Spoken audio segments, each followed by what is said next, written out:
So it's our goal to share the incredible work that the NWCC and highlight some local pups that are in need of a forever home. Kathleen, thank you for joining us today. Hi, thank you for having me and 4 dogs today.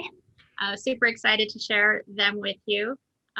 First one we have is, you have that? Okay. So we have Mello, Susan, and Duff, and then Lily. Our first one is Mello. He is a mature pit bull terrier. He's with our partner rescue, Forgotten Dogs Rescue, and they're based out of Tri-Cities, but Mello is local. He's here in Seattle. He's a master of the naps, just like his name. He's a big, sweet marshmallow. He truly lives up to that name. He's pretty chill. He loves his car rides. He loves going for a walk, and he's great walking on a leash too. And you'll see all of that in his video, which is on our YouTube channel, and it's going to be on your podcast too. Let's see. He's just, isn't that? And he looks a little chunky here, but we caught him off guard, and he has since gone on a diet, so he's lost a few lbs. He loves his stuffy toys. See, look at that little guy. Isn't he a cutie pie? He is just the marshmallow. Real sweet, very gentle. He needs to be the only dog in the home. And he, like I said, he's a mature pup. Just wants a home to hang out. And our next duo are Duff and Susan McKagan, and they are named after the couple for Guns N' Roses. So I was going to say, Susan and Duff McKagan. Sound familiar? Yeah. Local band. You may have heard of them. So Susan and Duff are now a couple. Aren't they cute? And so Duff, he is a pit bull bulldog mix. And when he was a tiny pup, he had a cleft palate. He's had his surgery. The only thing is he needs to eat soft foods, soft, treats and whatnot. He's super playful. What a great smile. Yeah. Look at that smile. Super playful. Loves his belly rubs. And then his playmate is Susan, and they are a bonded pair, so they need to be adopted together. Now, Susan, she is blind. She's a 2-year-old terrier mix. She is the sweetest little thing. And her mapping skills are impeccable. And we've talked about that previously with another dog. The mapping skills for a dog that's blind is they learn the perimeter of the space that they're in. And I watched her do that when we were shooting her video, and she is a master at it. She just nailed it. Look at those ears. She's loves to play, house trained, crate trained. Duff is her buddy, and you'll see them romping around together in their video. And so they need to go together. Kathleen, as a dog owner who has traditionally only had one dog at a time, about 4 years ago, my son suggests getting another dog, and I'm like, okay, bud, whatever. No, like, there's no way your mom's going to agree to that. Sure enough, he convinced her, and we ended up with Nacho, our second dog.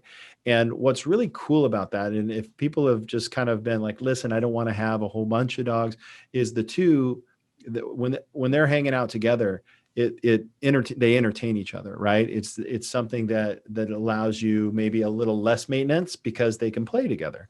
So just that's my 2 cents for the pitch on the pair.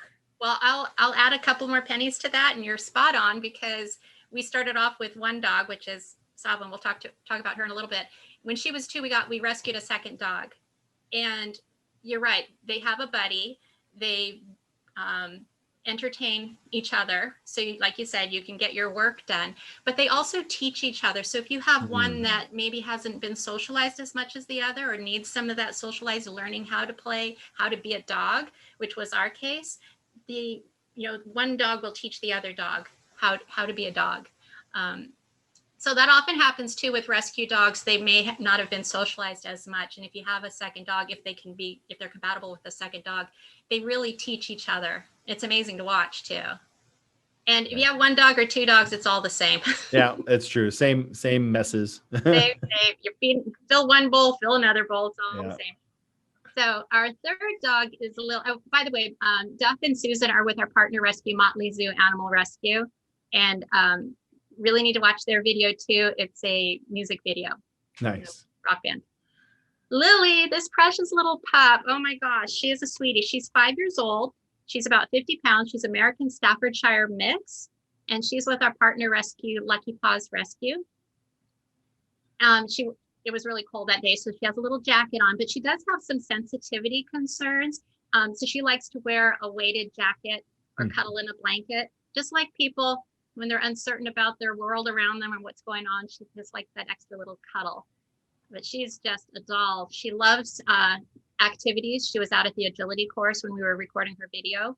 Loves to do the ladder, hopping up on tree stumps. And then at the end of the day, she just wants to cuddle with you on your lap or in your bed, if you'll let her. And she's just a sweetie pie. Look at that smile. That is such a great spot. How do you get them all with their tongues out all the time? Is there a trick to that? Yeah, you hold a treat. Yeah, when we're out there too with the dogs, it's all playtime. It's all fun and games, and so it's easy to so they've been running already and their tongue's sticking out. Yeah. So those are our 4 dogs, but Susan and Duff need to go together, so I'm counting them as one. So let's talk about the small rescues that Northwest Canine Coalition focuses on. Share with the listeners about that. Right. So we partner with the small rescues here in the Northwest, and the underdog rescues, we like to call them, the ones that they don't have the resources to have these media segments like podcasts with Dan Edwards and your team. And so we produce the videos for them, and they get to post those videos on the dog's bio page or their pet finder page and their websites and their social media. And we post on our social media too. So these dogs that we see today, they'll be on your social media posts. So those are all resources that these rescues don't have. And so we're providing that to them, and we don't charge them. So we're a nonprofit too. So it's all raising funds. So how do folks donate to your Northwest Canine Coalition? Sure. You can go to our website, NWCanineCoalition.org, and click on the donate button over here. We are having a fundraiser this month, and it's in honor of Savo. She's my first dog, and she is the one that turned my world upside down for the better for all canines and for myself. And if it weren't for her, NWCC would not have launched. It would not have, she was the catalyst for all of that. And she's also the inspiration for our logo. So in her honor, we're having a fundraiser this month, and we're hoping to raise $5,000. And all of that money, the cash that she raises, will be earmarked for the production of the adoptable dog videos. Awesome. Great. So besides adopting these dogs, besides contributing, is there any other way that we can help you guys out? Yes, volunteering. So if we need people to help organize our fundraisers, write social media posts, the blogs, the posts, the blurbs.